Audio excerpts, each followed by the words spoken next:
itulah yang ditajukkan di hadapan itu, iaitulah Suratul Insan fit Tashbihat Al-Quraniyah, gambaran manusia di dalam perumpamaan Al-Quran.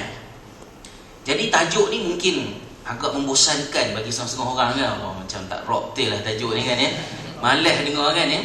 Tetapi mesej yang saya nak sampaikan kepada diri saya dan tuan-tuan perempuan melalui mungkin lebih kurang dalam 5 ke 6 siri, sebab tak panjang lah, saya petik beberapa saja. Ada dua perkara. Yang pertamanya ialah asas ataupun paksi kehidupan kita ialah al-insan, manusia ya. Agenda yang paling penting adalah manusia. Allah turunkan Al-Quran, syariat Allah SWT, Allah turunkan Islam ini, yang utamanya adalah untuk membentuk manusia. Maka urusan-urusan yang berkaitan dengan manusia ialah urusan yang sangat besar.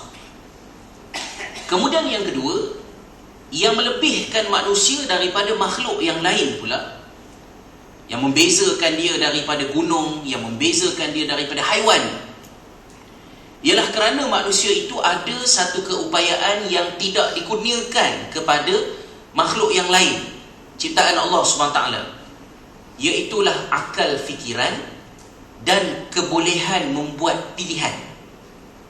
Dua benda ni, yang mana dua benda ni kalau kita abaikan, banyak masalah timbul.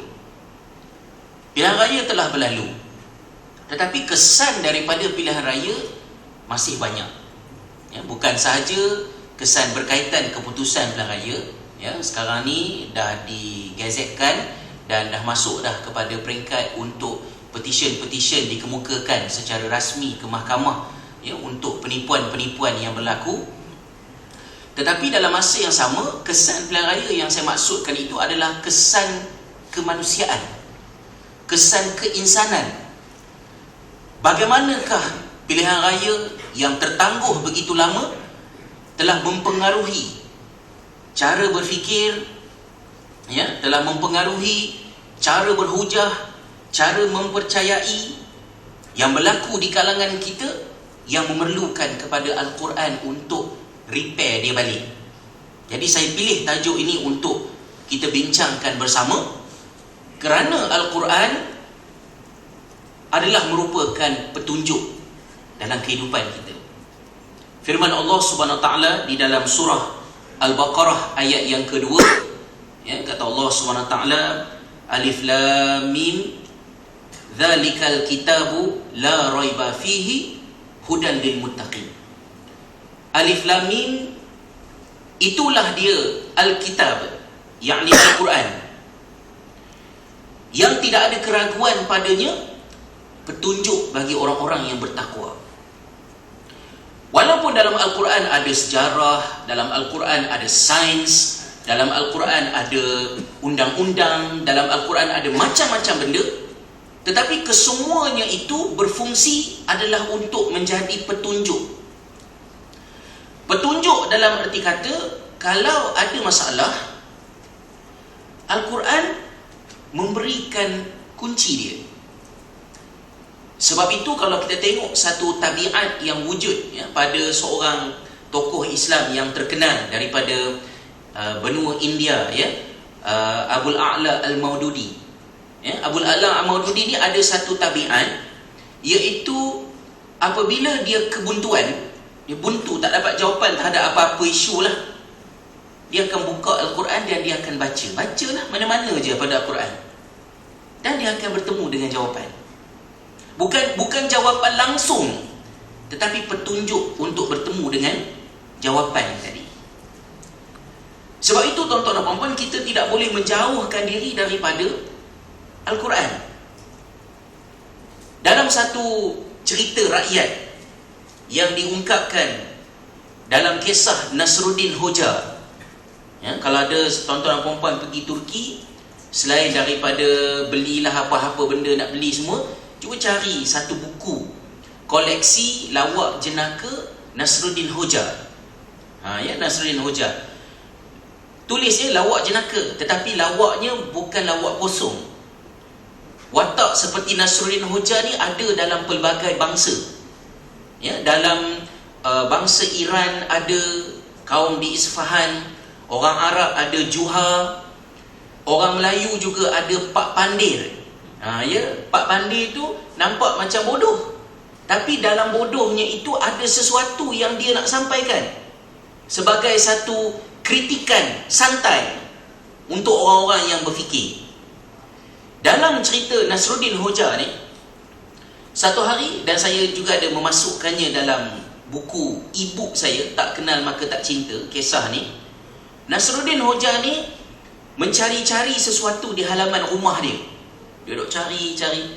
Jadi jiran dia nampak, jiran dia tegur, "Tuan tengah cari apa?" Dia kata, "Kunci saya hilang." "Oh tak apa, saya tolong cari," kata jiran dia.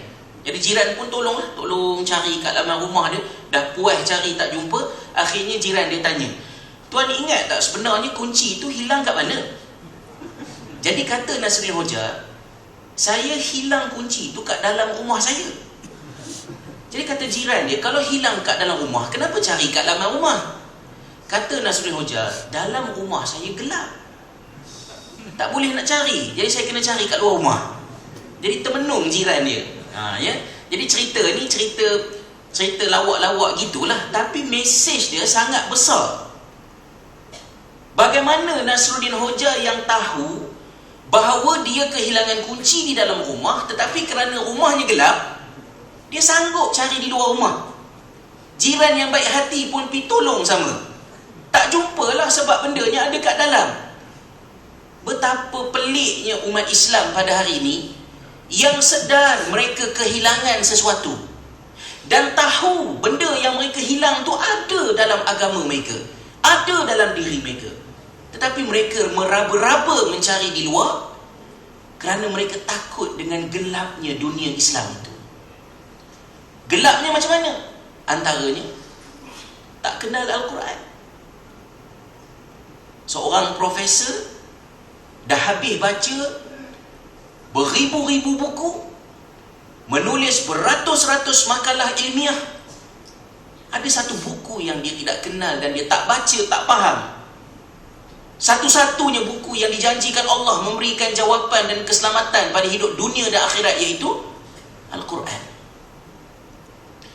Dan kalau saya fikir balik, sajalah kongsi-kongsi sebab ramai muda-muda ni kan, masa sekolah dulu, beberapa kali saya macam pelajar-pelajar yang lain juga bertemu dengan persimpangan-persimpangan hidup.